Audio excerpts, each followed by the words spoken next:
Hey everyone, and good day to all of you. Hope you're all doing well. I wanted to give a review today to talk about the Rearden Icarus blast diffuser right here. This is a Plan B compatible blast diffuser, or linear comp, really the same thing, and I'm personally more used to the term linear comp, so that's how I'm going to be describing it throughout this video. So for those unaware, first of all, what a linear comp does, this is not a suppressor, but it does push all the blast that, depending on your use case and depending on where you're shooting, you may or may not have an issue with this. But for example, if you have an SBR or if you're using a muzzle brake, then something like this will help you a lot. Or some certain types of indoor ranges, for instance, or how the bay is structured, which is my use case. Sometimes those types of ranges can also kind of blast you. So this will help for those types of use cases. In this video, I'll try to give a pretty good general overview. Of course, most important, discussing the blast forwarding and how effectively does it do that. Just from my testing, just practicing with this on and off. I use this a lot on 10.3, 5.56. I used it on 16-inch 5.56. I used it on this, which is a 16.5-inch 308.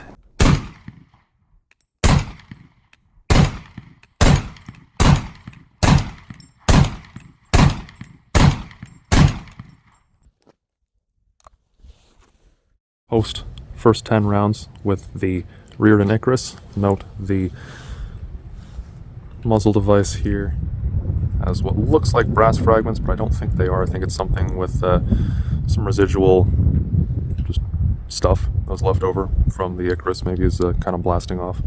It's all around the outside of this adapter.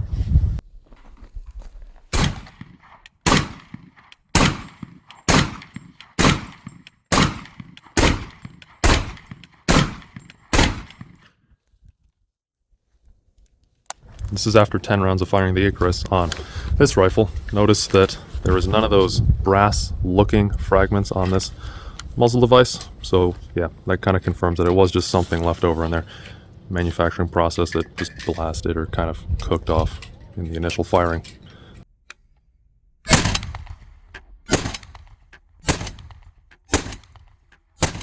All across the board, this actually does help a lot, especially as you might expect on the SBR at 10.3, but also does help quite a bit on here, so you can see, because currently I'm actually using just a radial brake, because I am going to be testing some stuff with different brakes and just flash hiders and all that when I get a suppressor dedicated to this rifle.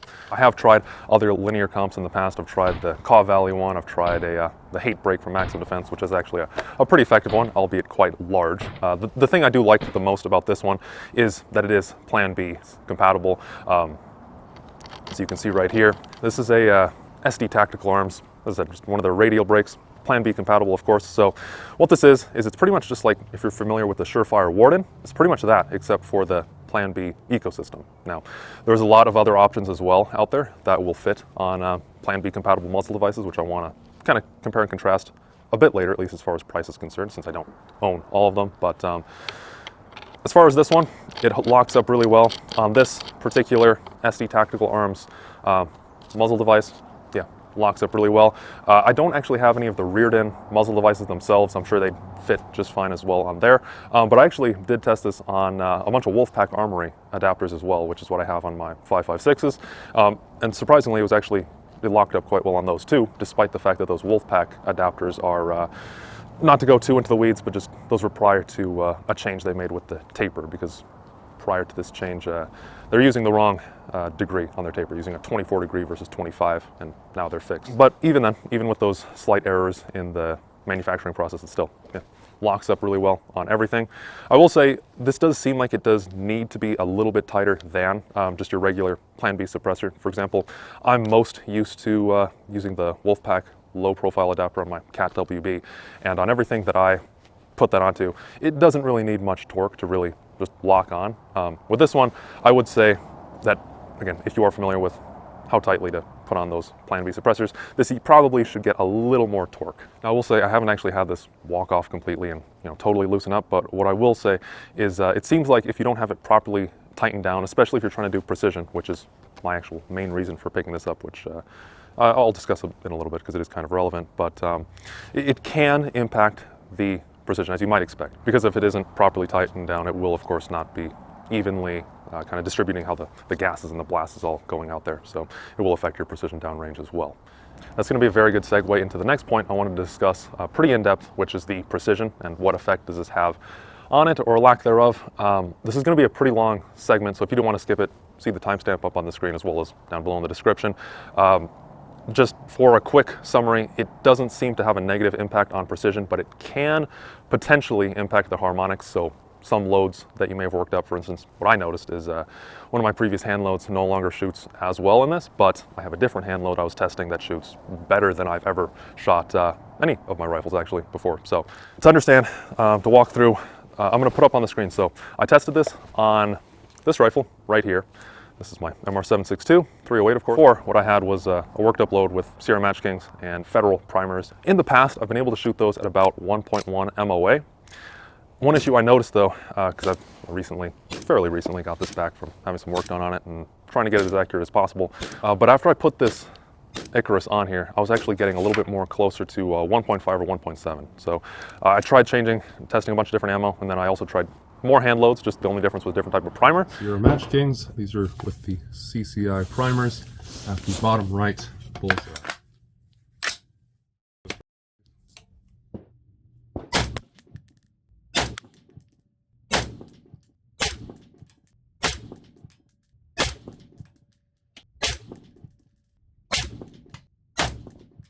Those shot remarkably well, just a little bit over 0.7 MOA, which that is actually the best I have ever shot in my entire life for a 10-shot group. So that's really cool.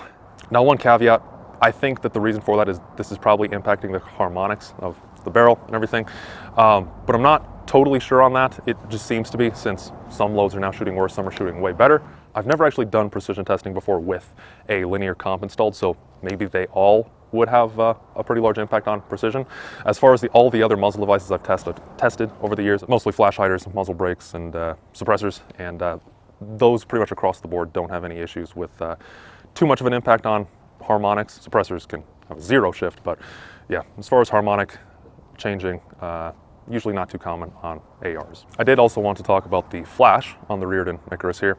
So this is a pretty average linear compensator, and they're very upfront about it on their website too. This absolutely has no flash hiding capabilities, and usually what I've seen is linear compensators actually make flash worse because it's blasting all of that, just out there, so it's less on your face that you can feel and everything.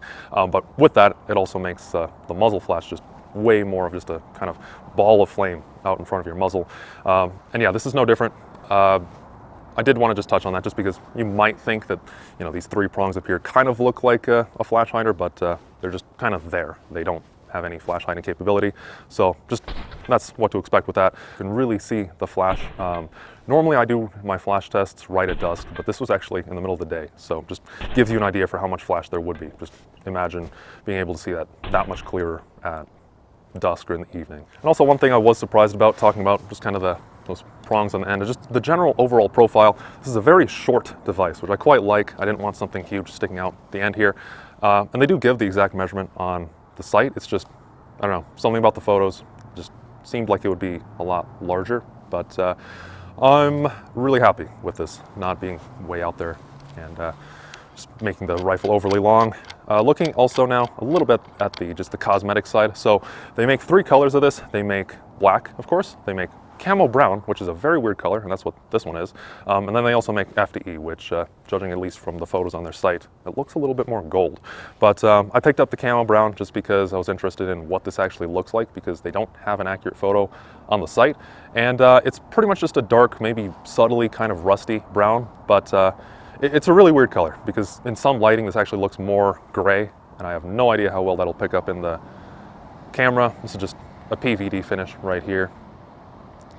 But it's been durable as far as holding up. The only part I've had a little bit of wear is just on one of the wrench flats here, which I actually can't even find since it's barely noticeable. Yeah, just right there. I don't think that'll even show up on camera, but I just have a little bit of wear there just from when I was wrenching this off, just when I over-tightened it. So that's all that is. Oh, and also on this, on these wrench flats, I did measure this at 28.56 millimeters. So if you account for ever so slight of tolerance differences in the manufacturing process and also maybe a slight measurement error, then that rounds to about a 1 1/8 inch crowfoot that you could use. So if you want to get like a dedicated wrench for this, throw it in your range bag or something, then yeah, that would be what you want to get. It's a 1 1/8. They also do have just a little bit of some horizontal lines here you can see at the back, which helps to get a little bit of a better grip on it when you are trying to remove it. I would recommend this if you need a linear compensator. Overall, you know, I've done videos in the past on linear comps, and generally I'm not a fan of them. I think that there's almost always a better muzzle device in pretty much every case. But in my case, what I was looking for this for was to do precision testing, because I was running into an issue with my previous suppressor that I had on here, which was a SIG SLH762, that when I was doing my groups, it would start heating up and I'd see some walking. So took that off, and since then I was doing a little bit of groups just with the flash hider installed. And you know, flash hiders aren't bad with blast, but one thing about my precision tests is I'm usually doing those just in a covered outdoor bay. And even though it's outdoors, that bay kind of reverberates and I do get some blast to myself. So wanted to put this on just to make my precision testing a little bit more comfortable when I'm doing it with this rifle, which I've been doing a lot lately. And for my use case, or if you have a similar use case, you know, it'll work perfectly. If you want something for home defense or something for night use, would absolutely look for something else. If you're interested in more information on just linear comps in general, I do have other videos on that that'll have linked, so do check those out. The only downside I would say of this is the price itself. So this is actually $170, at least currently, from Rearden. By comparison, Wolfpack Armory makes a linear comp themselves that's $90 right now, or you could go with SD Tactical Arms, the same people that made the muzzle device or the muzzle brake adapter I have on here, which is $115. So quite a bit less, but really most linear comps are pretty comparable. So the only real big difference there would probably just be what color and, you know, overall profile and look and length and everything that you like the best. So hopefully that you all found this video informative. If you have any other questions on this that you want to ask in the comments below, or anything else you want to add, then by all means, let me know. I'll try my best to get back to you. Just wanted to do this myself because saw that there was no videos on this out there when I was looking. So hopefully that helps to kind of fill that little void in information, and thank you all for watching. Hope to see you all in the next one. Take care and see you all then.